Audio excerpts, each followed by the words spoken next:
Hello friends, welcome to my channel. आज का हमारा टॉपिक है effective mass of electron.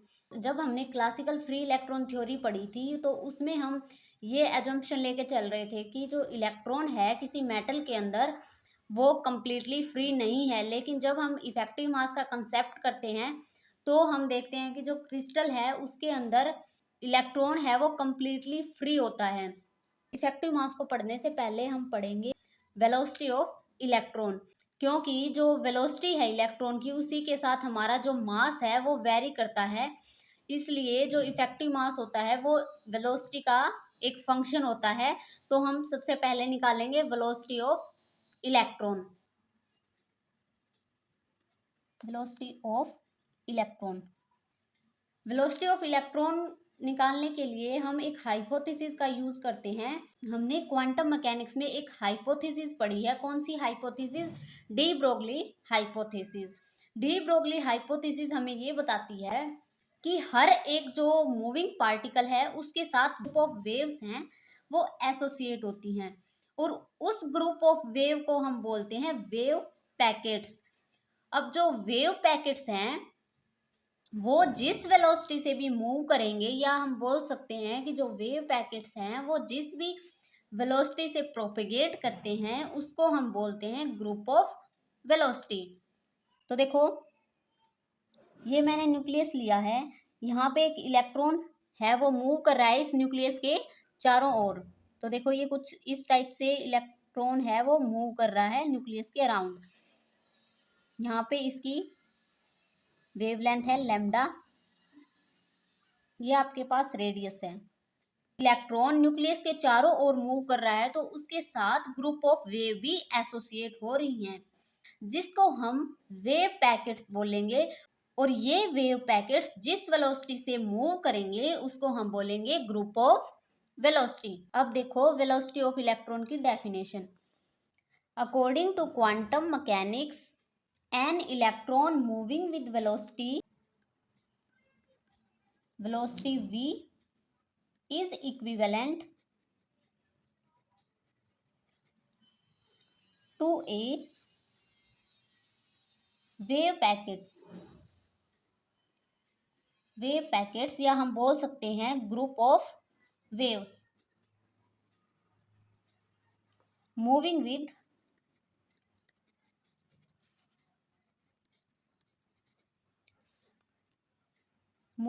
Velocity vg, जिसको हम बोलेंगे ग्रुप ऑफ वेलोसिटी। हम क्या बोल रहे हैं कि जो इलेक्ट्रॉन है मूव कर रहा है जिस वेलोसिटी v से, वो क्या होगा? वेव पैकेट्स फॉर्म करेंगे, और जो वेव पैकेट्स हैं वो जिस वेलोसिटी से मूव करेंगे उसे हम बोलते हैं ग्रुप ऑफ वेलोसिटी। तो यहाँ से हम बोल सकते हैं कि जो वेलोसिटी ऑफ इलेक्ट्रॉन है वो इक्वल है ग्रुप ऑफ वेलोसिटी। ठीक है, जब हमने क्वांटम मैकेनिक्स पढ़ा था तो वहां पे हमने देखा था जो वीजी का एक्सप्रेशन था वो आ रहा था डी ओमेगा बाय डी के। अब डी ओमेगा क्या है? यहाँ पे डी ओमेगा है आपके पास एंगुलर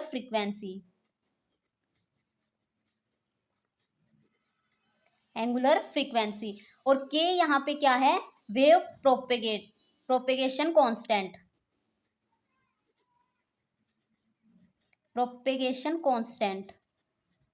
इस इक्वेशन को नाम दे दिया मैंने इक्वेशन फर्स्ट। जब इलेक्ट्रॉन मूव कर रहा है तो उसके पास कुछ ना कुछ एनर्जी भी होगी, तो वो एनर्जी कितनी होगी? अब देखो, एनर्जी ऑफ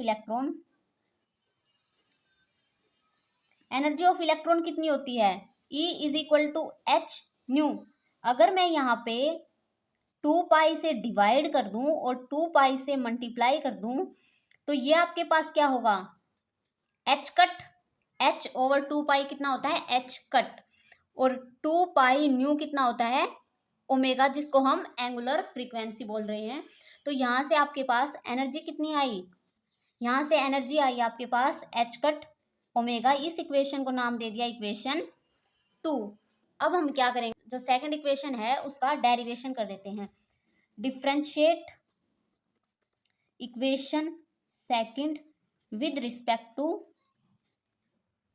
के। अब देखो एनर्जी का डेरिवेटिव करेंगे हम के रिस्पेक्ट में, डी ई बाई डी के।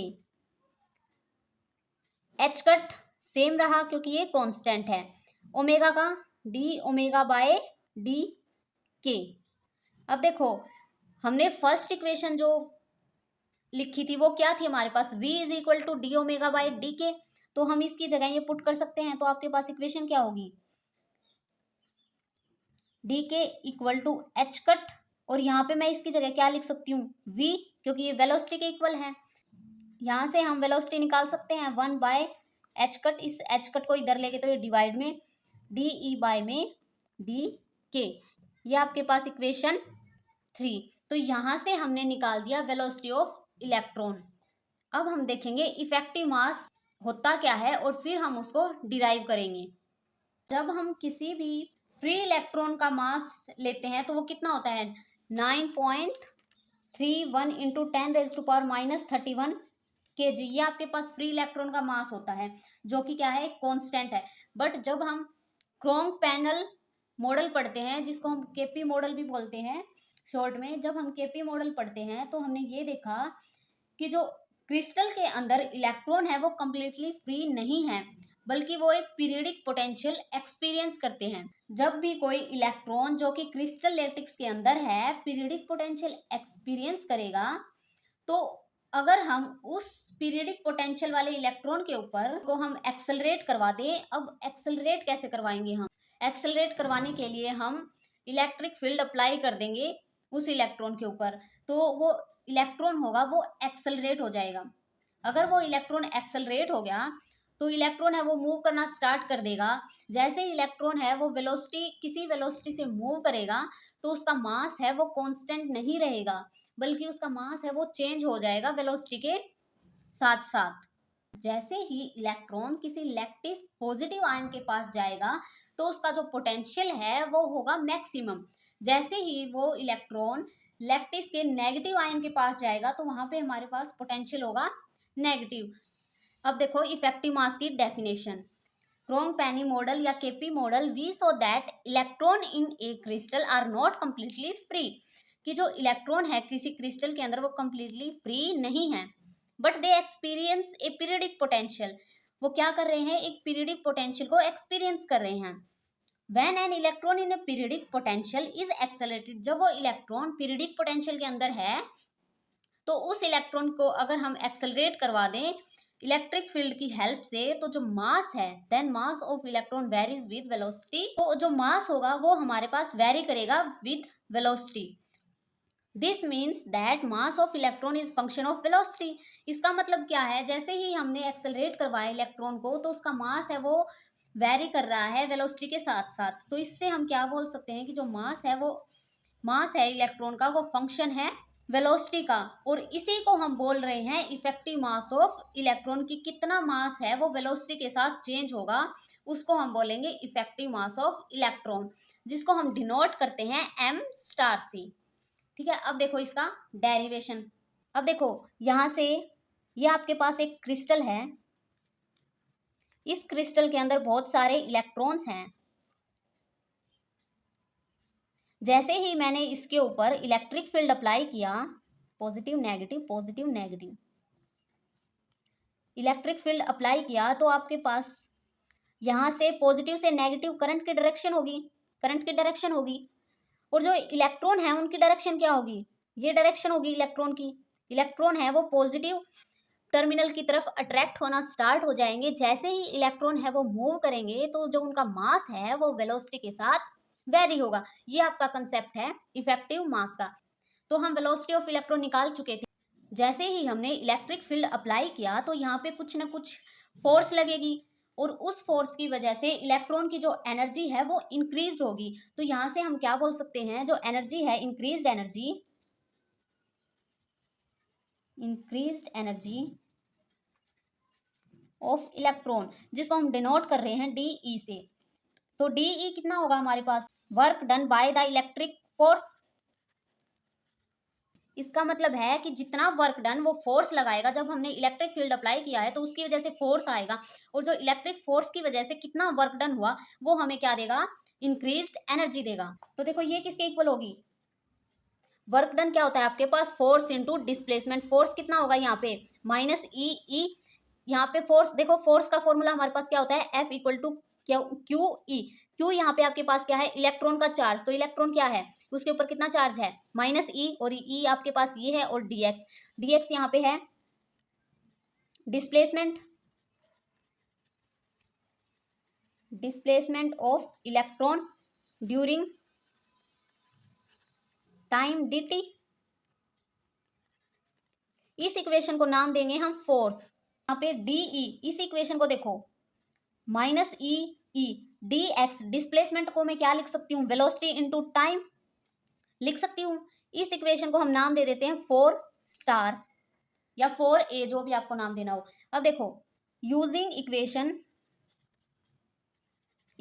4 स्टार एंड 3 इक्वेशन कौन सी, थर्ड इक्वेशन कौन सी थी हमारे पास, जो हमने वेलोसिटी की इक्वेशन निकाली थी, और 4 स्टार ये है आपके पास। यहाँ पे इस इक्वेशन में हम v की वैल्यू पुट कर देंगे, तो देखो क्या आएगा आपके पास, D E equal to minus E, E तो आपके पास सेम, v की वैल्यू पुट करो, v की वैल्यू हमारे पास क्या थी, 1/h cut D E by D K, और ये डी टी आपके पास सेम रहा।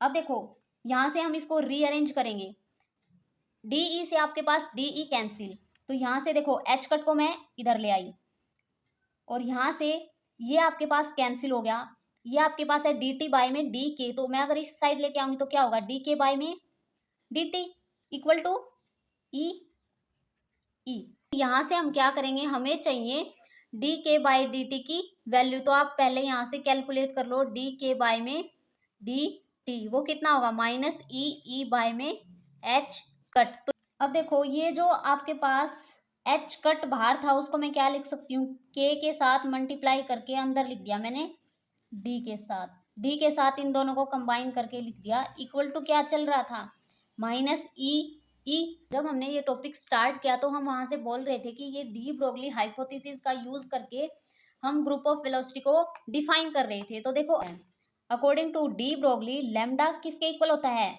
एच ओवर पी, पी क्या है आपके पास, मोमेंटम, तो यहां से मैं पी की वैल्यू निकाल लेती हूँ एच ओवर लैम्डा।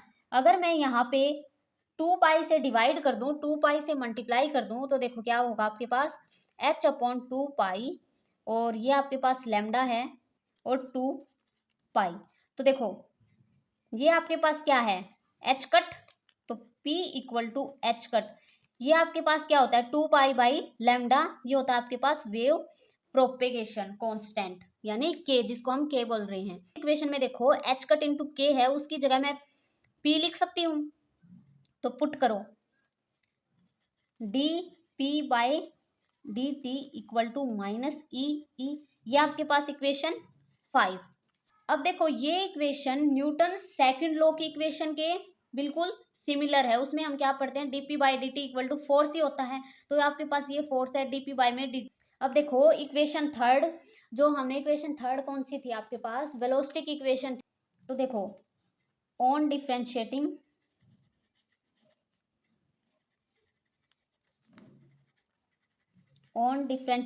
इक्वेशन 3 किसके रिस्पेक्ट में, टी के रिस्पेक्ट में, तो इधर था आपके पास v, तो उसका डेरिवेटिव हो जाएगा dv बाय में dt इक्वल टू 1 अपॉन में h कट था आपके पास, और क्या था de बाय में dk, तो उसका डेरिवेटिव करो t के रिस्पेक्ट में, तो ये आपके पास डेरिवेटिव होगा किसका, de बाय में dk।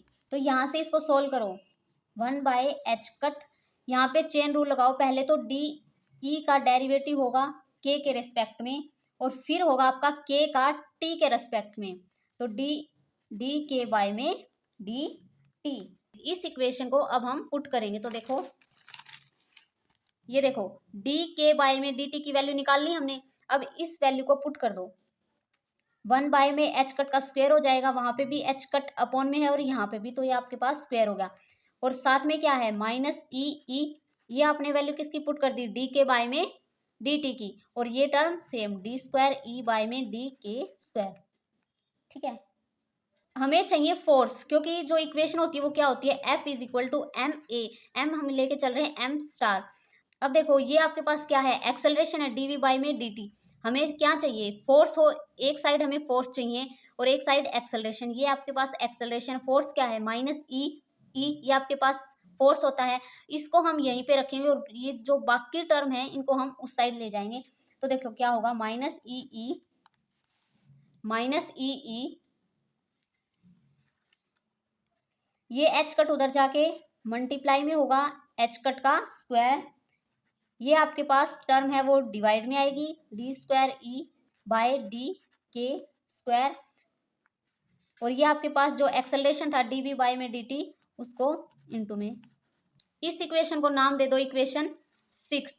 हमें पता है फोर्स क्या होता है, एम स्टार इंटू ए। ये आपके पास एक्सेलरेशन, ये आपके पास वैल्यू है एम स्टार की, ये है फोर्स। तो इसको हम कंपेयर कर सकते हैं, इक्वेशन 6 और 7 को कंपेयर करेंगे। ये तो आपके पास क्या आएगा, ये तो आपके पास एफ, यहाँ से ये क्या आएगा एम स्टार। तो एम स्टार की वैल्यू क्या होगी, एच कट का square D square E by D के स्क्वायर। ये है आपके पास एम स्टार की वैल्यू।